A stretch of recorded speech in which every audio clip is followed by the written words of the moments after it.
Eu estava sentado ali e me lembrei de um texto que Jesus ensinou no Sermão do Monte. São os olhos a lâmpada do corpo.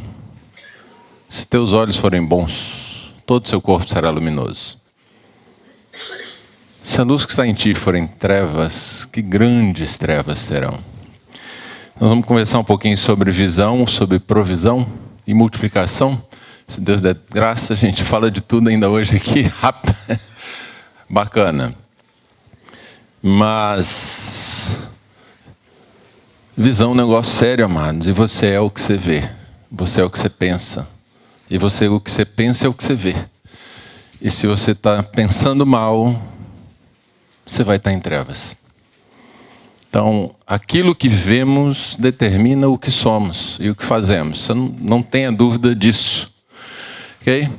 A foto eu botei porque eu gostei dela, foi eu que tirei, então estou virando fotógrafo agora também, depois de velho.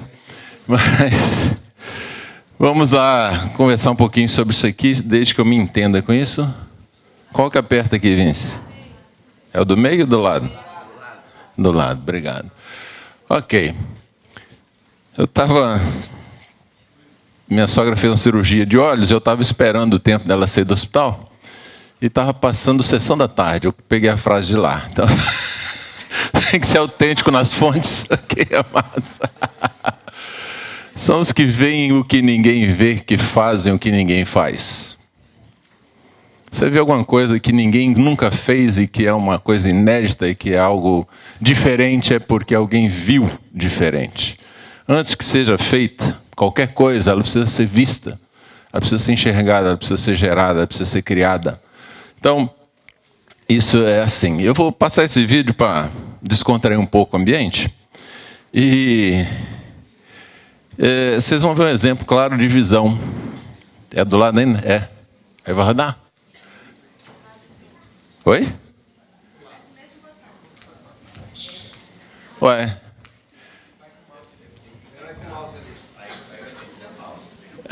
Não vai. É embaixo que tem uma coisinha. 1, 2, 3, se demorar a gente pula. Era só para descontrair a visão do menininho. Ele está solitário, jogando bola, sozinho. Clique em cima do slide, filha. É? Bom, se não passou, não passou. Dançou. Ok. Oi? Está no coisa. Não, tá tudo ali, eu passei no coisa. Tudo bem, vamos lá, não funcionou. Agora não funciona nada. Jesus toma conta. A provisão tecnológica furou, amado. Passou o slide. O que é visão? Visão é a habilidade de ver o alvo final, o destino. Quando você ainda está no início. Visão é aquilo que você enxerga quando nada existe ainda. Você consegue enxergar o que outros não estão vendo, você consegue enxergar o processo acabado, você está vendo só destruição, todo mundo só vê coisa errada, tudo atrapalhado, mas você enxerga além. Isso é visão. Você vê o final das coisas, antes que elas comecem. E o que é provisão? Provisão é o que vem antes da visão. Para que a visão se implemente. Então, para que eu tenha a visão implementada, eu preciso de provisão, eu preciso de recursos, eu preciso de meios que vão tornar essa visão possível, correto? Sempre que sejam financeiros, que sejam físicos, que sejam emocionais, espirituais, que seja cooperação de pessoas, você precisa de provisões para implementar a visão. Agora tem um troço interessante. Se não tem visão, não há necessidade de provisão. Se não há visão, a provisão é totalmente desnecessária. Bastante lógico, né?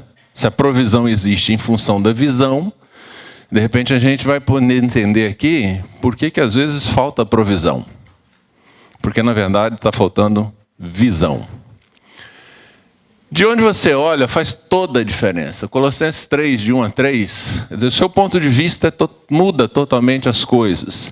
Parece que o menininho está carregando o sol ali, né, dentro de um carrinho. Forte esse menino, né? Portanto, se fostes ressuscitados juntamente com Cristo, buscai as coisas da onde? Onde Cristo vive assentado à direita de Deus. Pensai nas coisas lá do alto, não nas que são da terra, porque morrestes, e a vossa vida está oculta juntamente com Cristo em Deus. E Cristo está onde? No alto. Então a nossa vida está onde? Eu vou te contar uma experiência. Em 1997, nós passamos na empresa que tínhamos da família uma crise violenta. Ficamos devendo um monte de dinheiro. Na época era muito dinheiro, era 2 para 3 milhões de dólares. Nós podíamos vender tudo que tinha umas 4 ou 5 vezes que não pagava. E, rapaz, para quem viveu 20 anos pagando tudo em dia, isso é um trauma. Você ter duplicata protestada. Cheque sem fundo não teve, porque ele não fazia isso. Mas duplicata protestada, cliente te cobrando, batendo na porta, você não tendo dinheiro para pagar funcionário, não tendo dinheiro para pagar fornecedor, isso é um trauma. Isso é muito ruim. Né? É toda a sua reputação que está indo para o lixo, além de sua posição como crente também, como cristão, como discípulo. Né? Então, esse troço me incomodou demais da conta. E no mês de maio eu subi o monte com os irmãos. Fui lá no monte do Jaburuna. Confesso que eu fui lá 2 ou 3 vezes. Essa foi uma e que foi crucial. E os irmãos estavam lá, rapaz, e pulando, e orando, e tal. Eu sentei na pedra, assim, naquela posição de pensador. E estava olhando para baixo, assim, falei assim, meu Deus, esses irmãos estão pulando tanto, não tem nada para pular aqui. E lá de cima eu comecei assim, como se eu fosse brincar de Lego. E eu tinha ido na inauguração de um prédio da Garota imenso, troço assim, você parava e olhava assim, você olha para cima, dá torcicolo de olhar, era uma unidade de distribuição muito grande. E eu andei aquilo tudo, e vi aquilo tudo, e me impressionei com o tamanho, mas lá de cima da montanha, do monte, eu estava olhando, falei assim, não gostei dessa posição, vou mudar de lugar. E eu podia pegar aquele prédio na minha mente e mudá-lo de lugar. As pessoas pareciam formigas, você nem conseguia discernir as pessoas lá de cima. Qualquer caminhão, qualquer carro, eu podia pegar e mudar. E eu comecei a brincar ali na minha cabeça. E, de repente, eu nitidamente percebi, ou ouvi, eu sei lá como, cara, um pensamento veio à minha mente assim, daqui de onde eu estou, 2 milhões de dólares, 3 milhões de dólares, não faz diferença nenhuma. Rapaz... Falei assim, gente, eu estou ouvindo vozes agora, esse negócio está ficando sério. Eu desci dali devendo tudo que eu devia, não tinha mudado uma vírgula na minha condição financeira, na condição da empresa, não mudou nada. Eu mudei. A minha forma de ver, de lidar com a situação, de operar daquele dia em diante, mudou radicalmente. E eu fui encarregado, como eu era o mais cabeça fria, de lidar com os credores. E, rapaz, o que eu disse de não e de boa, de cara limpa, assim, tranquilo e sossegado, sabendo que em algum momento a solução viria, e veio. No final do ano nós estávamos com as contas pagas, as principais, algumas ainda levou 15 anos para resolver, que estava na justiça. Mas eu estava em paz. Meus olhos foram mudados. A circunstância estava exatamente a mesma. Naquele momento não mudou nada. Mas meus olhos mudaram. E quando meus olhos mudaram, mudou a minha prática, mudou a minha fé, mudou a minha conduta, mudou tudo. Eu fiquei em paz, cara. Aquele monte não pagou 1 centavo da minha dívida. Da minha não, da empresa. Mas me deu paz. Eu pude andar em paz e caminhar no processo. E no final daquele ano a gente começou uma empresa nova e foi seguindo. Mas, queridos, é para pensar nas coisas do alto. E você, eu não sei o que você está passando hoje, mas o seu lugar espiritual é juntamente com Cristo no alto. Então é para você enxergar a vida a partir do alto. E vai por mim. Se você nunca experimentou... Quem for pegar avião, você vai ver, fica tudo pequeno lá embaixo, cara. Na hora que a gente aprende a estar com Cristo nos lugares celestiais e olhar a partir de lá, muda toda a nossa realidade, muda toda a nossa percepção. Pensando nessas coisas, eu fiz uma equação. Você tem visão e tem provisão, você vai ter realização. Nada complicado, ok? Você tem visão, mas não tem provisão, você tem uma ilusão. Eu lembrava hoje no carro de um provérbio que diz assim, Salomão ensinou: o desejo cumprido é a árvore de vida, mas a esperança que se adia adoece os ossos. Cuidado, se sua visão, que você pensa que é a sua visão de vida, mas não chega a provisão em nenhum momento, e não tem como ser feita, e não tem como realizar, e não aparece de nenhum lugar a esperança disso acontecer, você pode estar vivendo uma ilusão. E insistindo com coisa que Deus não tem para você. Então presta atenção. E nós vamos ver alguns versículos daqui a pouco. Vocês vão entender porque eu estou falando isso. Mas tem uma terceira. Que você vai dizer, mas isso não acontece? Acontece, e eu vou te dizer que não acontece só com milionário, não. Se você tem provisão e não tem visão, vai haver locupletação. Alguém, quem sabe a tradução da palavra? Não é mistérios. Isso é português. Locupletar-se é abastar-se, se encher cada vez mais. Eu tenho um, eu quero dois, eu quero três, eu tenho um bom, eu quero um melhor, e amanhã eu quero um melhor ainda. Bom, não vou dar exemplos práticos que eu possa ofender pessoas, mas digamos assim, vou falar assim. Vamos falar no nível pequeno. Você ganha R$1.000 por mês. Está ali vivendo apertado. Tá. Foi promovido, passou para 1.500. A provisão aumentou, mas você não tem visão. O que vai acontecer com esses R$500? Locupletar-se. Vai mudar o padrão da carne que você come, vai mudar o tanto de iogurte que você vai tomar, vai mudar o tanto de refrigerante que vem na compra. Por quê? Porque não tem visão. Então, se você não tem visão e a provisão chega, a sua tendência é desperdiçar. Ou locupletar-se, é encher-se de coisas. É aquela parábola que Jesus contou do cara que plantou, colheu e falou, vou fazer um grande silo, vou guardar as coisas ali e viver regaladamente. Isso é locupletar-se. Você pode fazer isso com R$1.000, com 10 mil, com 100 mil, com 1 milhão. O que vai mudar é a visão. Cuidado com provisão sem visão. Você pode arrumar uma grande confusão.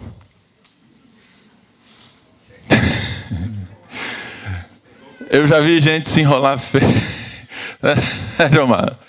Didinheiro sobrando na conta pode ser um perigo. Nós fomos resolver uma situação nos Estados Unidos que tudo começou porque o Diomar tinha 50 mil na conta. Estou expondo o irmão aqui, né? Ele tinha 50 mil sobrando na conta e resolveu investir. E deu errado. Então, se não tivesse a provisão, não tinha dado o problema que deu. Graças a Deus, conseguimos resolver. Mas a provisão sem visão é problema, amados. É problema. Vocês conhecem esse versículo? Não viram essa versão bíblica ainda? Onde não há dinheiro, o meu povo perece. Mas esse vocês conhecem. Não havendo profecia, visão, meu povo perece. Querida, a igreja não perece por falta de dinheiro, ela perece por falta de visão e de profecia. Você perece por falta de visão e profecia, e não por falta de dinheiro. Você não tem dinheiro, mas tem visão, você dá um jeito. Você tem dinheiro e não tem visão, você arranja problema. Esse aqui, vocês conhecem? Meu povo está sendo destruído porque lhe falta dinheiro. Vocês estão rindo, né? Vocês não conhecem o versículo, mas vocês conhecem gente que vive por ele. que acredita piamente nisso e vive o seu dia a dia como se estivesse enrascado porque está faltando dinheiro. Mas o versículo diz aqui, em Oséias 4:6, meu povo está sendo destruído porque lhe falta entendimento, conhecimento. E se você ler o livro de Oséias, meu irmão, se você nunca teve vontade de se aposentar do seu ofício de presbítero, de líder, de mestre, se você ler o contexto, vai pedir arrego. Porque essa falta de conhecimento é atribuída diretamente aos sacerdotes e profetas, aos que estavam no ofício de guiar o povo naquela época. O profeta diz claramente que o povo estava perecendo porque não tinha conhecimento, porque os sacerdotes e profetas não estavam cumprindo o seu trabalho. Também aos sacerdotes e profetas faltava visão. Visão de tornar o povo conhecedor daquilo que precisa ser conhecido. O povo perece porque não tem conhecimento. O povo não tem conhecimento porque os sacerdotes e profetas não fazem, não cumprem o que deviam de cumprir. Pensando sobre isso e lendo muitas coisas, eu vi que a visão traz em si mesma a provisão. Se você tem uma visão de fato, essa visão vai trazer junto com ela a provisão. Ela vai te mostrar de onde virão os recursos, como eles surgirão, porque Deus prometeu assim, e eu vou mostrar os versículos logo a seguir. A visão, de fato, contempla um plano. Se não contemplar um plano, queridos, é sonho, é intenção, é ideal. Visão, para ser visão de verdade, ela tem começo, meio e fim. Ela sabe de onde vem e para onde vai. Na época da inflação alta, o Delfim Neto fazia as cartas de compromisso com a FMI. E as cartas eram assim: se tudo der certo, nós vamos baixar a inflação de tanto para tanto. Se tudo der certo. A intenção do governo é baixar o déficit público em tantos por cento até o final do ano. Aí passava o fim do ano, não tinha acontecido nada e precisava de mais empréstimo, óbvio. E visão não é ideal. Um ideal não tem compromisso com o resultado. Ideal é ideal, queridos. Ideal não existe. Cuidado com as idealizações. Eu creio que boa parte das coisas que a gente sofre vem de idealizarmos coisas. E quando você idealiza um relacionamento, quando você idealiza um propósito, você cria uma coisa que não existe, que não é alcançável, e por causa do ideal você perde o real. Amados, eu vou usar porque a situação foi pública e foi aqui, né? Nada do que aconteceu, eu nem estava aqui ontem, amados, mas eu percebi que houve alguma coisa, né? Não foi o ideal. Mas sabe qual é o real? Nós podemos errar, ser perdoados, nós podemos nos relacionar, nós podemos ser quem nós somos, porque Cristo está em nós. Ele está no meio de nós. É isso. Tinha uma cavalgada lá em homenagem à Santa, lá hoje, lá no asfalto lá. O ideal pode ser muito atraente, mas é só uma ideia. Vai trazer decepção, vai trazer confusão e vai concorrer com a visão. Queridos, Deus não tem ideais a nosso respeito. Deus tem propósitos, Deus tem visão. Deus tem uma clara intenção do que Ele quer fazer conosco, mas Ele não se ilude, ok? A comunhão cristã é uma coisa preciosíssima, se ela for real. Se você idealizar, ela vai ser fonte de sofrimento e decepção.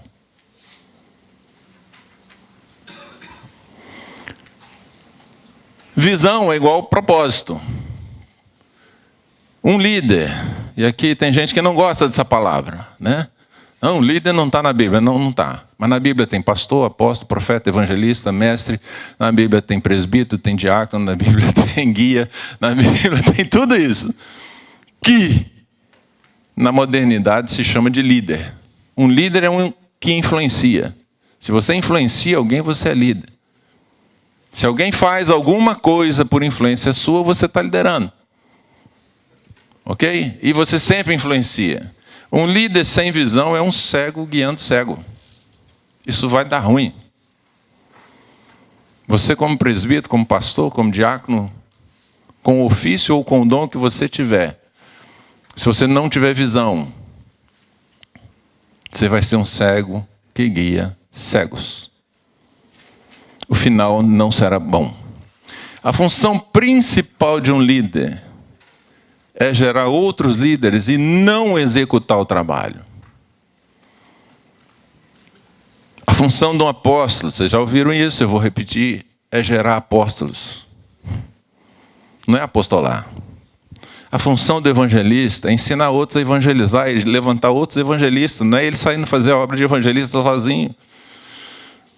A função de um pastor é levantar outros pastores. Porque se ele ficar pastoreando todo mundo, não vai ter outros pastores, amados. E a capacidade dele é reduzida. Vai morrer nele. Se um líder executar o trabalho, o que vai acontecer? Vai chegar um momento, esgota a capacidade dele, para o trabalho. Ele morre e o trabalho para. Então, sua função como presbítero, como pastor, é treinar outros, é gerar outros que vão fazer isso. Isso é visão. E eu pensando nisso ainda, essa aqui foi eu que inventei. Alguém já deve ter dito coisa parecida, mas eu pensei nisso. O porquê revela e viabiliza o como. Um dia eu estava falando para o irmão sobre educação de filhos, poucos dias atrás. Eu falei assim, meu irmão, você entenda uma coisa. Você entendeu o porquê você é pai e é mãe, e o porquê você deve conduzir seus filhos, vai te dar as respostas de como fazer. Eu vou te dar o como, eu vou te dar a regra, e você não vai fazer porque você não compreende o porquê. Quando eu compreendo o porquê, eu tenho a motivação necessária. E se eu não sei como, meu irmão, eu vou buscar esse como. Eu vou ler, eu vou estudar, eu vou perguntar, eu vou participar de seminário, eu vou fazer alguma coisa, porque eu sei porquê. Eu sei que eu tenho que apresentar meus filhos diante de Deus, eu sei que a família é propósito de Deus, é projeto de Deus. Moço, eu não tenho a opção de ficar parado, esperando alguém me dar a receita do bolo. E aí Deus me levou a pensar um pouco diferente as coisas que eu já tinha aprendido na Bíblia. Vocês conhecem todos os textos aí? Vamos começar no Gênesis, olha aqui. Deus diz, sede fecundo, multiplicai-vos, enchei a terra, dominai-a. Visão. O que Deus queria que o homem fizesse? Crescesse, multiplicasse, dominasse. E o que Deus prometeu? Gênesis 1, 28. Eu não vou ler o texto. Vocês vão comer de todas as árvores da terra, de todas as plantas que têm isso, isso e aquilo. A provisão. A visão, provisão. Aí você vai lá para o Deuteronômio, diz lá, se você ouvir e obedecer atentamente os meus mandamentos, Deuteronômio 28, bênçãos te seguirão. E aí dá uma lista de bênçãos. Dentro da lista de bênçãos, fala que a terra ia ser frutífera, fala que você teria saúde, fala que haveria paz na terra, que você não tomaria emprestado, mas emprestaria muitos. Qual é a visão? Obedecer e ouvir e obedecer atentamente a palavra. O que Deus garante? Provisão. Na lei, por exemplo, isso aqui não podia na lei de Levítico. Isso tinha que ter como é que é? Um beiral aqui, um guarda-mão, um corrimão. Porque se você construísse uma casa com laje e alguém caísse da laje porque não tinha guarda-mão, você tinha quebrado a lei e responderia por aquilo. Guarda-corpo, né? Quando o povo ia para a guerra, tinha que levar uma pazinha junto com as espadas e escudos e lanças. Tinha que levar uma pazinha para cobrir as necessidades. Ora, se ele não levasse a pazinha para fazer isso, não precisava ter inimigo, querido. Eles iam morrer de disenteria, de infecção, de contaminação. Imagina, milhares de homens no campo, lutando, todo mundo fazendo a sujeira toda em qualquer lugar. Não precisa de inimigo. A lei era a provisão de Deus, e por isso eles deveriam obedecer e guardar a lei. Tinha que guardar o campo, 6 anos semeia, no 7º, deixa o campo em pousio. Por quê? Porque a terra precisa se recuperar. Você trabalha 6 dias, no 7º descansa. Por quê? Porque você precisa descansar, abençoado. Dormir o necessário não é pecado, queridos. Descansar não é pecado. Uai, Deus te fez com limites. E deu os limites. Tem uns que são fora da média. Deixa esse negócio quieto, não vamos entrar nesse mérito. Aí, Deus chama Abraão, fala: Abraão, sai da sua terra, da sua parentela e vai aonde eu vou te mostrar. Qual era a visão? Obedece. A provisão de Deus. Deus deu tudo que Abraão precisava. Inclusive, quando pediu Isaac, Abraão creu que Deus traria Isaac de volta. Isso está em Hebreus. É revelado em Hebreus. Abraão foi oferecer Isaac na certeza de que Deus ressuscitaria Isaac. Mas Deus foi mais criativo ainda. Ele levou a ovelha, que Abraão deixou para trás. Ok? Moisés, vai, o que ele sai na mão, queridos? Ele tinha um cajado, foi enfrentar Faraó. Mas qual era a visão? Você vai libertar meu povo. Eu esqueci de pôr esse texto aqui. Moisés tem uma conversa interessante com Deus. Ele fala assim: mas Deus, para eu saber que você vai comigo, me dá um plano detalhado. Detalhe por detalhe, regra por regra. Se fizer isso, faz aquilo. Vai por esse caminho e vai pelo outro. Desvia dessa pedra, vai... Deus falou assim: que Moisés, eu estou com você, eu vou com você. Agora é o seguinte: a minha presença vai com você. Ponto. O resto vai ser revelado no caminho. Qual é a visão? Eu vou falar com o Faraó. O que vai acontecer? A presença de Deus vai estar comigo. Opa! Eu vou tirar milhões de pessoas do deserto, do Egito. Como? Não, a presença do Senhor irá comigo. Chegou diante do mar lá, e agora, Deus? Faraó atrás, mar na frente, e aí? Moisés, eu estou aqui. Toca lá à beira do mar.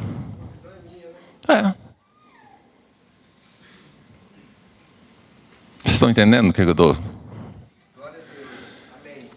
Aí tem um aspecto negativo.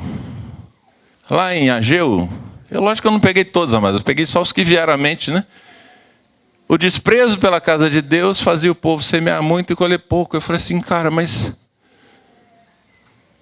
Deus nunca se preocupou com o templo. Foi Davi que quis fazer. Ué, porque o templo estava em ruína, o povo estava passando fome. Eu falei: não, mas quem é a casa de Deus? Qual é a casa que está descuidada? É nós, somos nós. Somos nós. A casa que não está sendo cuidada é a minha própria vida, é a vida da minha família, é a vida da congregação, é a vida da sociedade, que está em ruínas, e eu estou ocupado com o meu bem-estar. Em ter mais disso, mais daquilo outro, em... sei lá. O desprezo pelo propósito de Deus, pela casa de Deus, te põe em ruínas, querido. Porque você não vai ter visão. Vai te faltar o que? Quais são os próximos passos? O que eu faço daqui para frente? Para onde eu vou? E o desprezo pela casa de Deus vai te levar a muito trabalho e pouco resultado. Muita canseira e nenhum fruto. Visão, provisão. No caso, falta de visão, falta de provisão. Por outro lado, em Malaquias, ele diz: se suprir a casa de Deus, eu vou abrir a janela do céu. Olha, você se ocupa da casa, Deus se ocupa do suprimento. Simples. Como que eu vou fazer? A janela do céu vão abrir. Você abre a porta do seu coração para edificar a casa de Deus, e Deus abre a janela do céu para você ter o recurso. Difícil? Vamos para o Novo Testamento. Buscai, pois, em primeiro lugar o reino de Deus e a sua justiça. Visão. Qual é a visão da minha vida? Buscar em primeiro lugar o reino de Deus. Aí os irmãos perguntam, qual era a visão que você tinha lá? Que você chegou onde você chegou a fazer, rapaz, a visão que eu tinha era essa. Toda decisão que eu tomei na minha vida, importante, eu tomei pensando nisso. Em primeiro lugar, o reino de Deus. Que o resto seria acrescentado. Rapaz, funcionou. Toda decisão que você tomou foi certa? Eu sei lá, meu irmão, eu vou perguntar isso lá no céu, se é que eu vou ter interesse por isso lá. Tudo deu certinho? Não, já acabei de falar aqui que em 97 a gente passou uma crise doida. Fora as outras que passou. Mas, toda decisão importante que eu tomei na minha vida, eu considerei em primeiro lugar os interesses do reino. Onde eu vou morar, com quem eu vou casar, se vou casar, se não vou, aonde eu vou trabalhar, como eu vou trabalhar. Eu sempre considerei em primeiro lugar o reino. Cheguei aqui. Não tem nada para reclamar, não. Houve épocas em que eu falei assim, rapaz, eu devia ter aceitado o emprego. Porque eu tive a oportunidade de ter um emprego na grande empresa e não fui. Por que eu não fui? Porque no emprego da grande empresa eu teria horário de entrar, horário de sair, eu teria férias restritas, eu teria um monte de coisas e restrições que eu não tinha trabalhando para a minha família. E nesses últimos 35 anos eu fui, em todo encontro que eu entendi que devia de ir, eu fui. Tirei férias de 60 dias para estar lá nos Estados Unidos em 2006. Meu salário continuou caindo na conta. Se eu fosse empregado, estava na rua. Eu moro onde eu moro porque é 5 minutos do meu trabalho.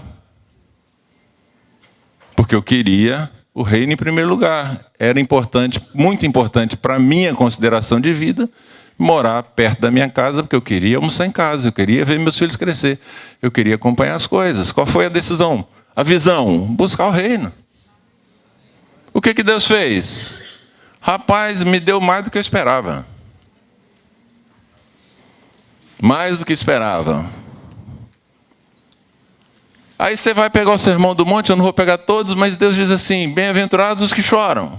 Quem chora? Quem tem compaixão. Qual é a provisão? Serão consolados. Você só vai consolar porque Deus te consola. E você vai consolar na força que Deus te dá. Então Deus dá a ordem, a visão, e junto dá a provisão, queridos. Você pode ver isso do mesmo jeito em todas as outras situações do Sermão do Monte, no Sermão do Monte inteiro. E se você vai pegar a Bíblia inteira, você vai vendo um após o outro, que Deus te dá aquilo que a gente chama de mandamento, e Deus te dá a recompensa, a provisão, para que você cumpra o mandamento, ou a recompensa, a provisão, porque você cumpriu o mandamento. Jamais é por sua própria conta. Ele dá a demanda e dá a provisão. Deus jamais vai demandar de você algo que Ele não te deu primeiro. O mérito é dele, amados. A provisão, Ele é o provedor. Os pacificadores, você chamar, não, os limpos de coração aqui, verão a Deus. Limpo de coração é quem tem um único propósito. Qual é a visão que eu posso ter nesse sentido? Ter um coração único. O meu foco é um só. Se meu foco é um só, eu verei o que eu estou focando, queridos. Se você não está vendo Deus, é porque você está focando em outras coisas. Porque se seu foco for ficar rico, você vai ficar rico. Se seu foco for passar num determinado concurso público e for focado, você vai passar no concurso. Eu costumo dizer que Jesus não inventou nada. Jesus pegou as coisas do dia a dia e falou assim, gente, atenta. Funciona assim. Presta atenção. Então, se você não está vendo Deus, você está buscando outras coisas. Você tem outro foco. Todos os outros aqui... esse aqui eu achei legal. Não ajuntei para vós outros tesouros na terra, mas ajuntai tesouros no céu. Sabe qual é a provisão de Deus? Você se livra de uma vez só do seguro, da polícia, do advogado, do cara que desinsetiza a casa. Você se livra de tudo isso. Porque lá no céu não tem roubo, os ladrões não escavam nem roubo, a traça e a ferrugem não corrói, e o seu coração está guardado. Porque onde está seu tesouro, está seu coração. Então, proteção para o coração também, por ter uma visão de ajuntar tesouros no céu. Olha só. Você ajunta tesouro na terra, você vai ter preocupação com ferrugem, com traça, você vai ter preocupação com ladrão, você vai ter preocupação com mofo, com poeira. Você tem, rapaz, misericórdia. Misericórdia. A provisão de Deus, cara, você está livre dessa preocupação toda, porque você está juntando tesouro no céu. Você está preocupado em construir o que Ele está construindo. Não pode ter nada aqui na terra? Não vou entrar nesse mérito, não é esse o assunto. Ok? Só estou dizendo o que acontece. Ora, se eu peço, eu recebo. Qual é a provisão de Deus para quem tem a visão de pedir? É dar. E de buscar? É de encontrar. Rapaz, Deus rapaz, a Bíblia é legal demais da conta. Você vai pensando nas coisas, as coisas vão aparecendo assim, zum, zum, zum. Alguém falou aqui de contemplação, meditação, eu falei, Wagner, né? À medida que você conhece a Escritura e começa a meditar nela, queridos, você acha que eu fiquei sentado para ouvir essas coisas? Não, eu estava dirigindo, eu estava andando, eu estava passeando, eu estava fazendo alguma outra coisa, às vezes conversando com alguma pessoa e as coisas vêm, plaque, plaque. Vai fazendo download. O Wagner insiste que eu sou mestre. Eu acho que eu não tenho a disciplina de um mestre. Entendeu? Eu posso ter facilidade de comunicar coisas, mas mestre é o César. Rapaz, esse irmão deu uma palavra ontem lá em Vila Velha que quebrou comigo. Bênção, muito bênção. Aí Jesus fala aqui, se você ouvir e praticar, minha visão aqui nesse retiro, ganhei uma visão fantástica. Eu vou ouvir e praticar. Sabe o que Jesus provê? A tempestade virá, mas sua casa vai permanecer de pé. Porque você vai edificar como um edificador prudente. Qual é a visão? Edificar como um prudente edificador. Aí Jesus falou, faz discípulos de todas as nações. Não, minha visão é fazer discípulos, eu estou empenhado nisso, é isso que eu enxergo, e eu vou cumprir esse propósito. E ele falou assim, eu vou com vocês todos os dias. Você não está sozinho nesse negócio. Você tem a provisão, querido. Se você está buscando o reino em primeiro lugar, as coisas serão acrescentadas. Se você está cumprindo Mateus 28 aqui, que na verdade é uma extensão de Gênesis 1, crescer e multiplicar e ser fecundos. A provisão, a própria presença dele conosco, em cada momento, em cada situação. O bom disso é que não deixa desculpa, né? Não sei, não posso, não consigo. Fazei tudo de todo o coração, como para o Senhor e não para os homens, cientes de que recebereis do Senhor a recompensa. Qual é a provisão que você tem para fazer tudo de todo o coração como para o Senhor? A provisão é a recompensa de Deus. O Senhor está vendo, Ele recompensará. Deus dá a visão, o mandamento, e Deus dá a provisão. O que você precisa para cumpri-lo. Bom, mas isso aí está tudo no campo espiritual, né? E na prática, o que a gente vai fazer? Não vai dar tempo de ver tudo, mas Você tem duas maneiras de obter as coisas. Por meio da visão ou por meio do seu talão de cheque, o cartão de crédito. Eu tenho a visão de ter uma casa. Rapaz, ou você vai aplicar essa visão até conseguir a casa, ou você tem dinheiro na conta, assina o cheque, paga e tem. Mas como que eu vou ter? Por meio da visão eu vou ter a provisão. O irmão, lendo um livro, o irmão contou a história de um camarada que imigrou e que precisava de $50 mil para começar um negócio. E o negócio era bom. E o cara não tinha os $50 mil, não tinha quem emprestasse. Então ele falou assim, se eu poupar $1.000 por mês, daqui a 50 meses eu vou ter $50 mil. E foi o que ele fez. Trabalhou, poupou, juntou os $50 mil, fez a visão que tinha, e em poucos anos ele tinha milhões de dólares. A visão vai trazer a provisão, queridos. Você tem visão de fazer um curso superior, não tem o dinheiro. Em vez de ir no FIES buscar o dinheiro, você tem outra alternativa, estuda. Em vez de fazer dívida, você tem alternativa, trabalhe, poupe e não saia da faculdade endividado. Queridos, quem faz um curso de medicina hoje, não tem um pai muito rico e paga particular, sai devendo um apartamento bom. R$7 mil por mês durante 60 meses, são R$420 mil sem juro. Então você sai devendo um apartamento bom. Ah, mas médico ganha bem. É fácil assim, Glaucio? É fácil assim? Não é, queridos. Mas, por meio de uma visão bem trabalhada, bem estabelecida, você pode se livrar dessa cilada. E, queridos,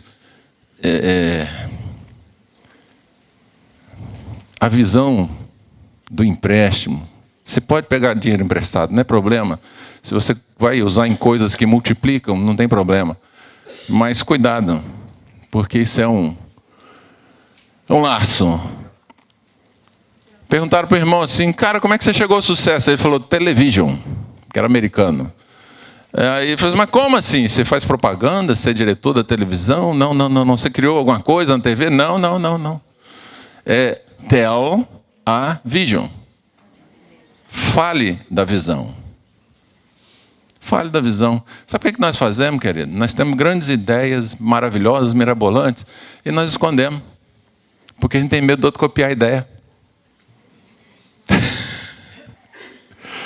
Tem várias boas ideias no meio dos irmãos que os irmãos não compartilham, não falam, porque tem medo de roubarem a ideia dele. Aí ele não tem visão, ele não arranja provisão, ele não fala da visão, ninguém pode investir nele, e ele vai para o cemitério, enriquecer o cemitério, queridos. Porque não tem visão. Amados, precisamos acordar. Pedir que Deus nos dê visão clara. Sabedoria. Alguém falou, o César falou que um diácono necessita de sabedoria, de entendimento para resolver as situações. Nós precisamos de visão. E há muito que pode ser feito. Opa, perdão. Pega o outro aí que nós vamos dar uma comentada rápida sobre uma visão de multiplicação. Queridos, se nós temos a visão de que a igreja há de crescer, se nós temos a visão de que nós somos responsáveis ou corresponsáveis por isso, se nós queremos ver isso acontecer, nós precisamos aprender no outro, filha, Invista em multiplicadores é o tema que está é outro arquivo. É outro arquivo. Nós precisamos ter uma visão clara, nós vamos investir em multiplicadores, e vocês vão ver onde é que está isso na Bíblia. Conseguiu?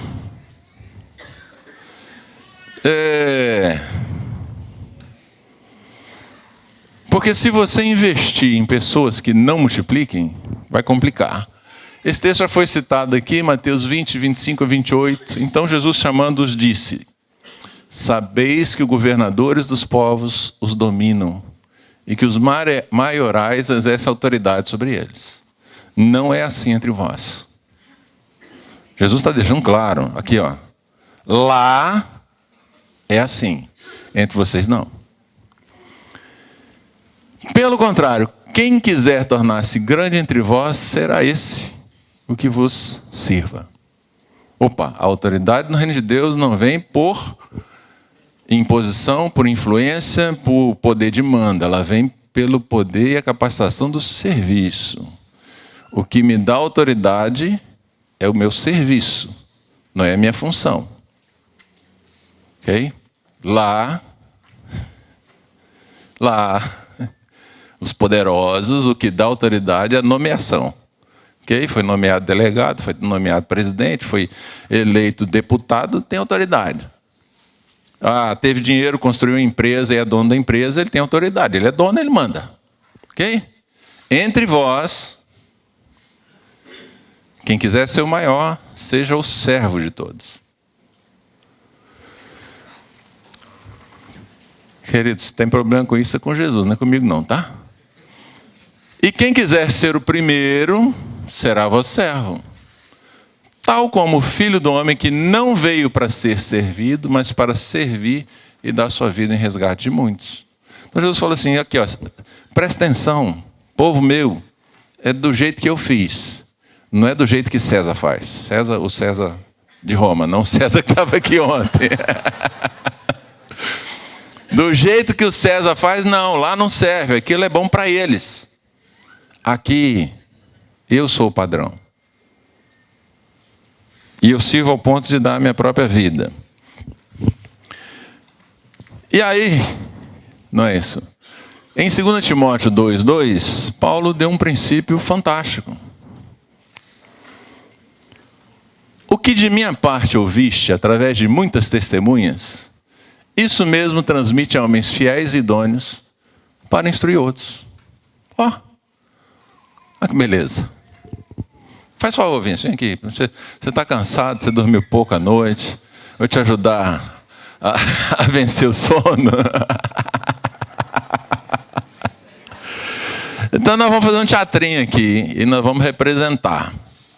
Então, Vinci, você é o Paulo que está falando isso para o Timóteo, certo? Certo. Então você chama um Timóteo aqui para você falar isso para ele. Pode começar comigo mesmo.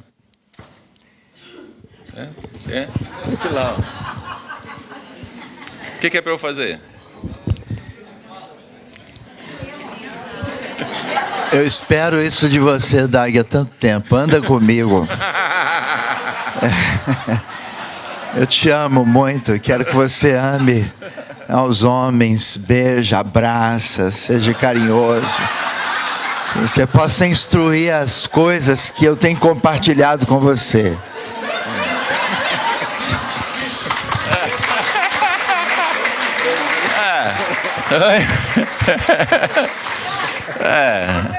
Não era bem isso não, né?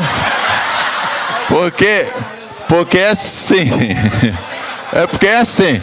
Eu vou, ó. Aqui, é porque eu esqueci de passar a coisa aqui, ó. Fiel é quem cumpre o prometido, que é exato naquilo que pretende refletir. Ele não foi exato. Oi? Idôneo. Não acabou não. Calma aí. Idôneo é aquele que é apto, adequado a determinada função, competente. Então, nosso Paulo aqui passou a bola para um Timóteo aqui. Mas tem mais Timóteo aqui. Qual outro Timóteo nós vamos chamar aqui? Vamos chamar... Vem cá, Ari. Vou fazer só com os mais perto, né? Senão depois fica ruim o negócio. Vem cá, o Ari é outro Timóteo. Então fala para o Ari também.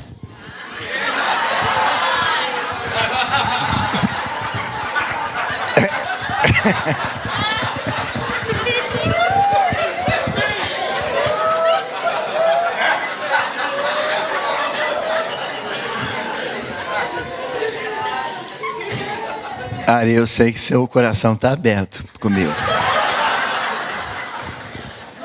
Você esteve distante, um pouco fechado, mas você falou comigo assim, fala comigo, fala tudo, me ensina. abre seu coração comigo assim. E agora, Ari, louvado seja o Senhor pelo que Deus está fazendo na sua vida. E com essa liberdade que você me deu, eu quero te instruir mesmo, mais e mais. Amém. Faltou exatidão, mas tudo bem, a gente como ele é Paulo, ele tem o direito. Agora nós vamos fazer um negócio. Eu fui o Timóteo errado, ele achou o Timóteo errado aqui. Eu não vou fazer mais nada, mas esse Timóteo aqui, chama lá o Timóteo lá, Ori. Bom, os Timóteos têm que ser só de camisa vermelha, vem, Alfredo?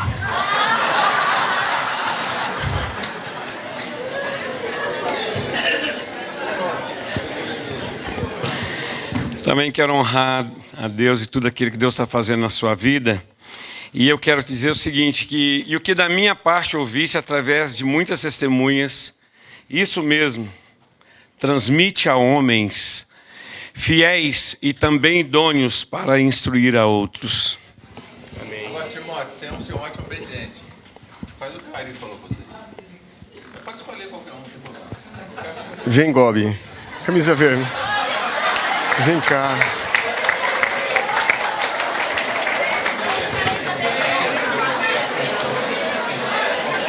Eu te amo, então... Faz assim, tá? E o que de minha parte ouviste, e através de muitas testemunhas, isso mesmo transmite a homens fiéis e também idôneos para instruir a outros. Agora chama outro aí.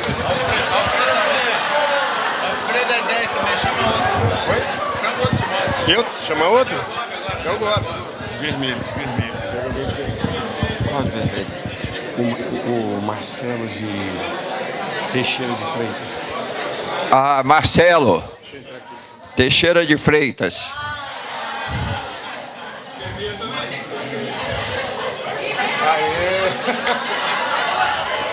Rapaz, ó, estão usando eleitoral. Isso não vale não, Dai. Eleitoral, isso não. Do Paulo idoso para o jovem Timóteo. Amém. Eu que de minha parte ouviste, através de muitas testemunhas, isso mesmo transmite a homens fiéis e também a idôneos para instruir a outros.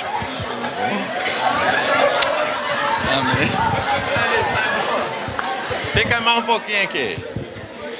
Aqui, vocês perceberam uma coisa interessante? A fila só andou para lá. Porque faltou no Timóteo aqui ou fidelidade ou idoneidade. A tendência natural não só do Vince, é minha e de qualquer um de nós, seria o quê? Gastar um tempão com o Dag, porque o Dag se tornasse um Ari. Ou um Alfredo, ou um Gobi, ou um Marcelo. E sabe o que vai acontecer? Se fizermos isso, daqui a pouco todos eles estão como eu e vai parar tudo. Aqui que o Vince vai fazer comigo, vai ter paciência. Vai esperar Deus agir, mas ele vai gastar o melhor tempo dele com Ari, com Alfredo, com Gobi e com mais um monte que podia ter aqui. Se formos atender o que Paulo está dizendo. Certamente Paulo tinha gente. Agora vocês podem sentar. Obrigado, queridos. Eu estou vendo isso aqui. Esse negócio está meio... É porque é tudo lavado no sangue.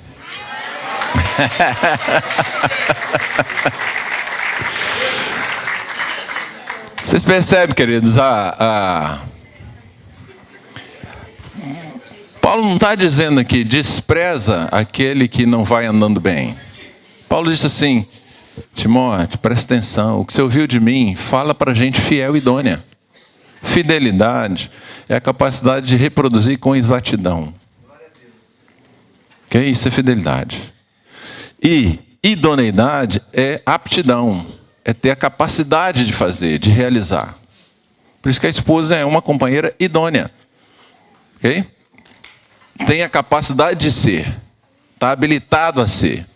Porque se você insistir exatamente com os que não dão retorno, vai parar tudo, queridos.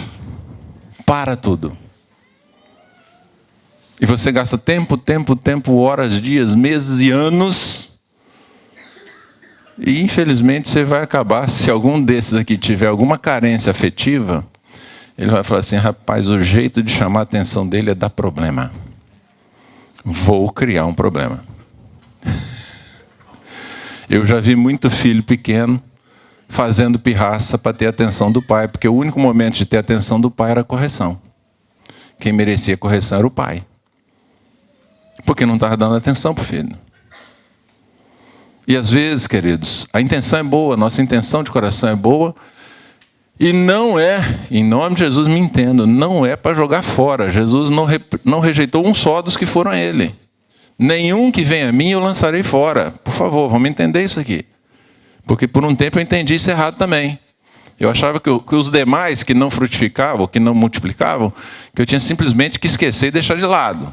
Não se trata disso. Nenhum dos que vierem devem ser lançados fora. Mas o meu maior investimento precisa ser nesses homens aqui, queridos. Se eu estou preocupado em perpetuar o reino de Deus e em multiplicar o reino de Deus, e é isso aí, eu creio que vai explicar porque a gente tem falta de líderes. Porque a gente tem dificuldade de arrumar discipuladores em algumas situações. Na verdade, muitas, né? Porque a obra para de repente, estabiliza, fica estagnada. É porque nós estamos gastando o nosso melhor tempo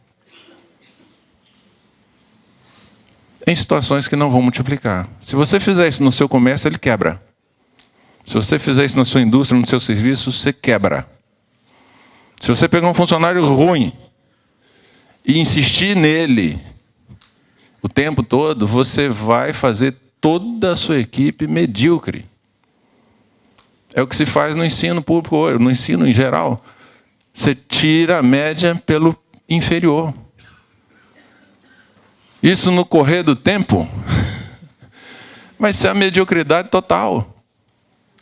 Você só vai ter a média e a média vai caindo cada vez mais. Não estou falando em meritocracia, não estou falando em preferência, eu estou falando em investir a coisa mais restrita que nós temos, que é tempo, em situações erradas. Nós precisamos de discernimento, queridos, precisamos entender com Deus.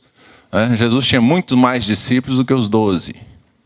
E provavelmente a gente não escolheria nenhum dos 12, exceto Judas, né? Alguém já falou isso. Judas seria a nossa opção por ser o cara mais versado, mais esperto. Mas nós precisamos de sabedoria e entendimento nisso aqui para sabermos aonde investir o nosso tempo. Tem um irmão que fala que você não pode lutar todas as guerras. Existem guerras que são suas, e se você se meter em guerras que não são suas, você não vai resistir. E a nossa tendência é abraçar todas. Nem toda guerra é minha guerra. E isso requer sabedoria, isso requer entendimento. E nós precisamos de depender de Deus. Né? Esse texto aqui em Lucas 19, não vou ler tudo aqui, só para ser mais sucinto.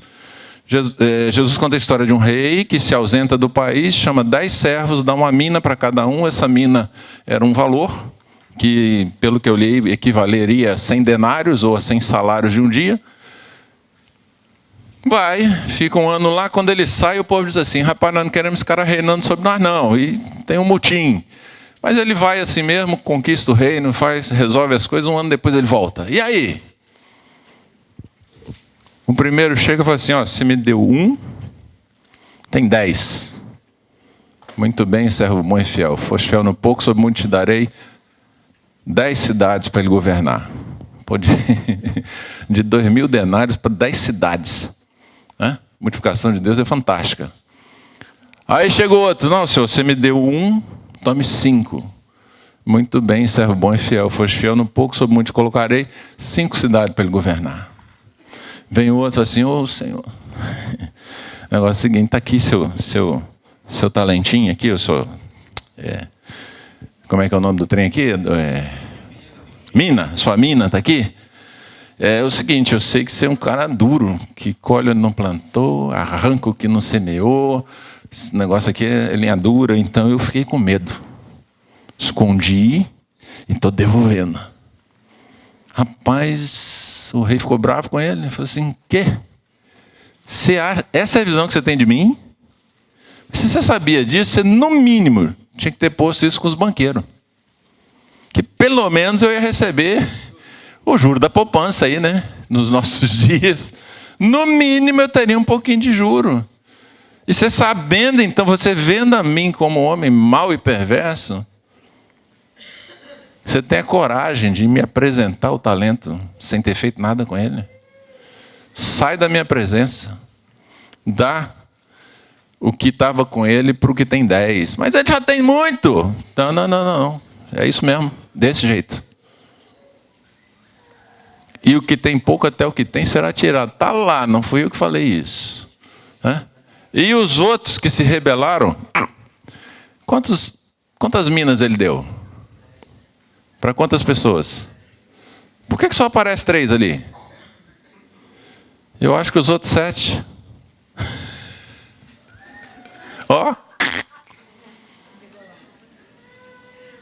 Pegaram os minas, cara, e gastaram de qualquer jeito. Desperdiçaram. Jogaram fora. Usaram mal.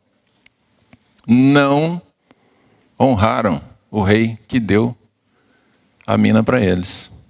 E não queriam que o rei dominasse sobre eles. Eu acho que os outros 7 estão incluídos. Os outros 6, né? E o 7º é o que já não multiplicou. Ora, amados, algumas coisas práticas que a gente pode fazer. Primeira coisa, se você tem um chamado, se Deus te chamou para multiplicar e para estender o reino dele na terra, você precisa ter uma atitude de servo. Você só vai ser autoridade a partir do serviço. Você só vai ter autoridade a partir do serviço. Segundo, invista tempo, dinheiro, energia em multiplicadores que saibam ensinar outros a multiplicar. E não desvalorize os que não são. Porque tem um negócio interessante, queridos. Às vezes a gente pega as pessoas e põe para fazer coisas erradas. Erradas no sentido assim, em tarefas erradas, em funções erradas. E, às vezes ele não multiplica fazendo isto, mas multiplica fazendo aquilo. O César ontem falou aqui no diaconato, né? Às vezes o cara é bom de humanas, o outro é bom de exatas, o outro é bom de... E você tem tarefa para todo mundo. Você tem função para todo mundo. E às vezes a gente insiste em colocar a pessoa numa tarefa inadequada. Isso não funciona. Qualifique esses multiplicadores dando mina, dá tarefa, pequenas tarefas. Começa pequenininho. Dá uma função aqui, meu querido, organiza isso, faça aquilo outro. Visite o fulano que está lá no hospital. Ou vão comigo lá. Começa assim, né? Fica até mais fácil.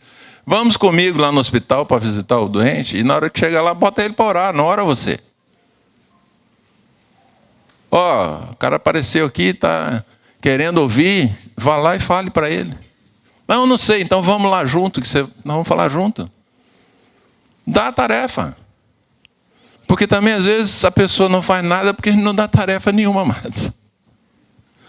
Sabe, a gente pula na frente e faz. Você leva o cara na visita com você e você faz tudo.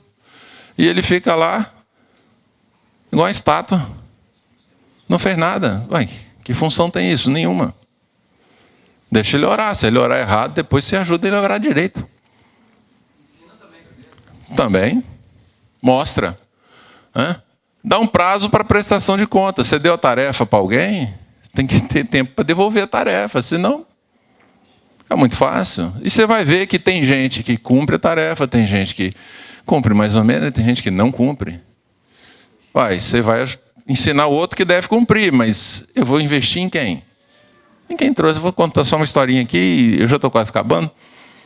O cara tinha uma empresa e tinha 2 funcionários lá, né? Um funcionário muito antigo, 15 anos de empresa, todo cumpridor de horário, tudo bonitinho. Chegou um outro recém-admitido, 6 meses de empresa, e foi promovido. Rapaz, o funcionário ficou enciumado. Patrão, como é que você faz? Eu jamais viria aqui, mas 15 anos de serviço prestado. Esse cara chegou ontem, 6 meses. Ele foi promovido e eu não. Como eu desejava essa promoção. Eu falei assim, por que você fez isso, chefe? Eu falei assim, espera aí. Vai ali embaixo, tem uma banquinha de fruta. Por favor, eu quero servir frutas de sobremesa no almoço. Vai lá para mim e veja se o cara tem condição de fazer. Ele desceu. 5 minutos depois voltou. Falou, chefe, ele disse que pode fornecer fruta sim. Tá bom. Chamou o cara que tinha sido promovido e falou assim, olha aqui, eu quero servir fruta depois do almoço. Por favor, dá uma olhada na banca lá, se ele tem condição de fazer. O cara desceu, ficou meia hora depois volta ele. Tudo planilhado, né? Anotadinho. Olha, é o seguinte, o cara tem condição de fornecer as frutas, ele tem interesse em fornecer, e ele se dispõe a fornecer de segunda a sexta um cardápio variado. Pode ser banana num dia, maçã no outro, mamão no outro, no quarto dia. Pode ser uma salada de frutas. Ele se propõe a trazer a fruta já no potinho, de forma que a pessoa coma sem precisar sujar as mãos e tal, não sei o que lá. O fornecimento pode ser mensal e você vai pagar só na semana seguinte ao fornecimento. Tá?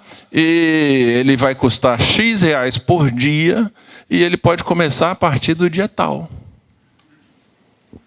O chefe olhou para o outro, então...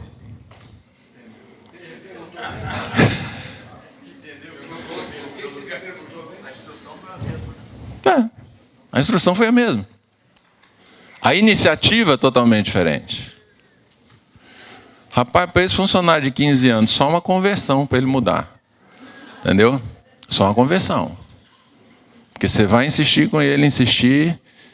Mas, queridos, existe a necessidade de gente que é rotineira. Entende?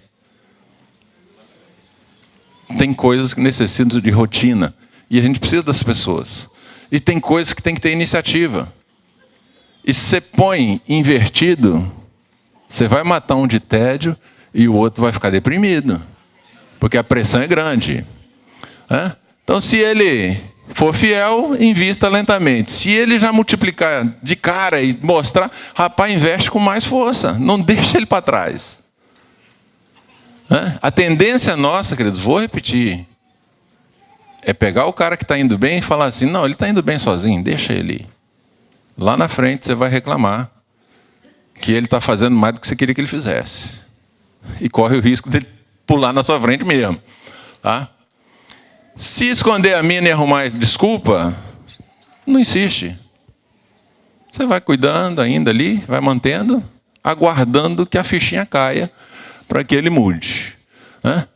Então, invista seu tempo, talento, dinheiro, energia em pessoas que sejam fiéis e multiplicadoras. Dê testes específicos e faça como esse rei fez. E reconheça, queridos. Eu aprendi a lição ontem com o César, rapaz. Ele falou lá no... É que eu fui na reunião lá, eu estava na reunião geral ontem lá com os irmãos, foi muito, muito legal. Ele pegou o microfone e falou assim, irmãos, ele estava falando sobre diaconato, né?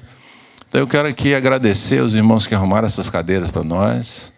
Eu quero agradecer os irmãos que montaram esses instrumentos todos aqui. Agradecer os músicos que estavam tocando muito bem. Eu falei assim, meu Deus do céu, quando na minha vida eu pensei...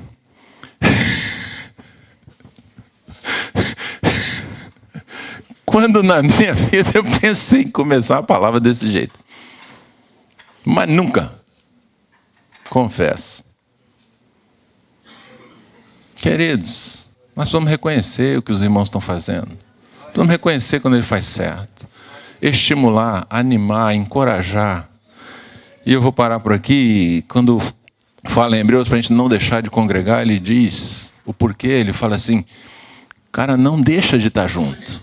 Mas quanto mais você vê que o dia está chegando, considerem-se para se estimular uns aos outros a fé, o amor e as boas obras.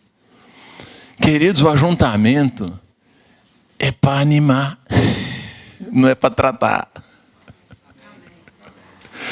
A gente ajunta os irmãos e está junto para estimular o amor e as boas obras uns nos outros. Não é para criticar, para malhar e para corrigir toda vez, meus irmãos. Tem correção, precisa. Precisa acertar coisas, precisa. Mas a essência é animar. Porque para desanimar já tem o mundo inteiro, já tem o inferno, já tem... Rapaz, já tem o pecado, já tem o diabo, já tem tudo, a carne. Para te desanimar. Aproveita o tempo que está junto. Faz esse tempo multiplicar. Encoraja o irmão. Fortalece. Anima. Exortar é chamar para o lado e capacitar. Não é derrubar não, amados. Eu não sei de onde tirou esse conceito de exortação que é para descer a ripa no sujeito. Exortar é encorajar, é animar, é fortalecer. E em particular. Em público é repreensão. Correção. Exortação é o trabalho do Espírito Santo. Queridos, sem visão o povo se corrompe. Sem visão nós nos corrompemos. Eu esqueci de ligar o negócio, por isso que ele não me chamou atenção, né? Sem visão o povo se corrompe. Sem visão nós nos corrompemos. Sem conhecimento nós vamos ficar corrompidos. Nós precisamos dele. E se não houver multiplicação, vai parar tudo.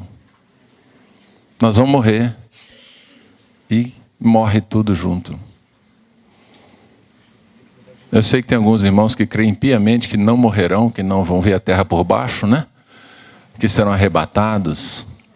Mas, queridos, o certo é que para semente nenhum de nós vai ficar. Eu disse para os irmãos esses dias, falei assim, rapaz, nós precisávamos urgentemente começar a investir em gente com no mínimo a metade da nossa idade. Nós precisamos fazer isso com urgência. Estou falando nós, dos que já passaram dos 50. Mas se você está nos 40 também, pensa nisso seriamente. Encontrem pessoas de metade da sua idade e invista nelas. Porque senão vai passar a nossa geração e tudo tem que começar de novo.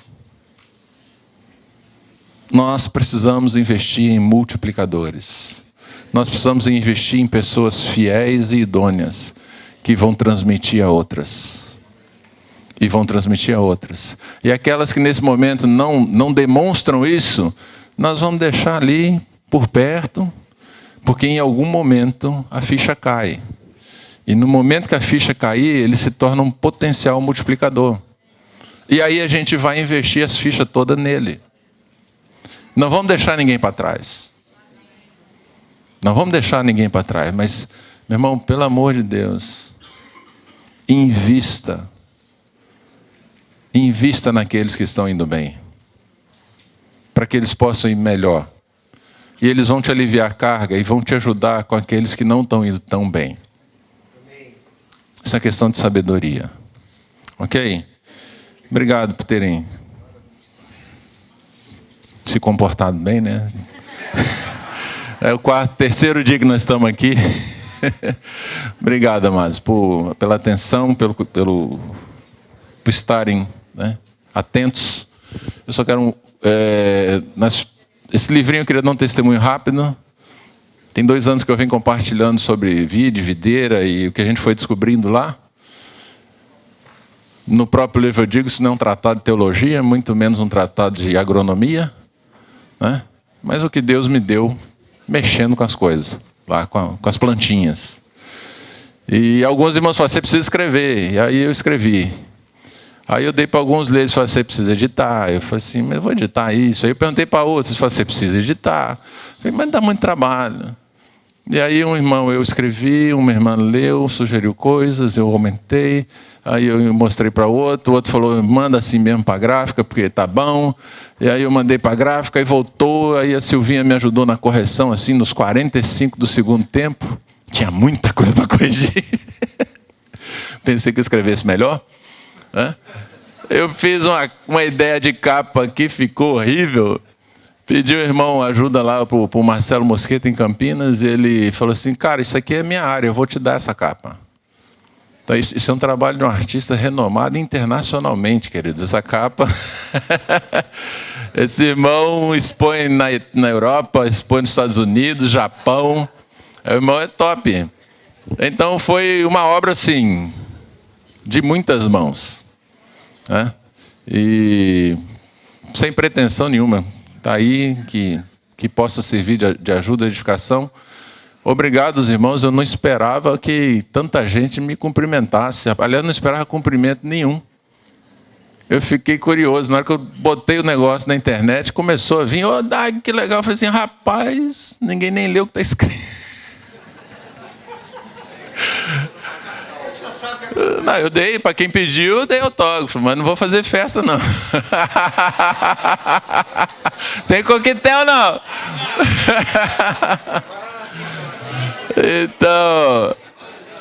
Então, queridos, obrigado pelo carinho demonstrado, obrigado àqueles que acreditaram e estão comprando. Se tiverem contribuições a fazer a respeito do que vocês leram, estamos abertos, queridos. Se discordar, pode discordar comigo, pode falar, não tem problema. Tem endereço de site, na contracapa tem endereço de e-mail, se quiser comunicar, falar e dar o retorno positivo ou negativo, eu agradeço. Ok? Muito obrigado. Eu me senti muito amado por vocês. Tá? Sim, todos que expressaram. Muito obrigado, de coração. Ok? As fotos são minhas mesmo, fui eu que tirei. Ou o Daniel, meu filho. A mão que aparece na capa é do Ló. Nós fomos lá um dia de manhã, perturbamos 1 hora lá. O Ló, tiramos ele do serviço dele lá, ele foi com toda a paciência, ficou colocando a mão num cacho, no outro cacho, até que saiu a foto legal. Foi um processo muito bacana, queridos. Foi muito, muito prazeroso. Muito obrigado a todos.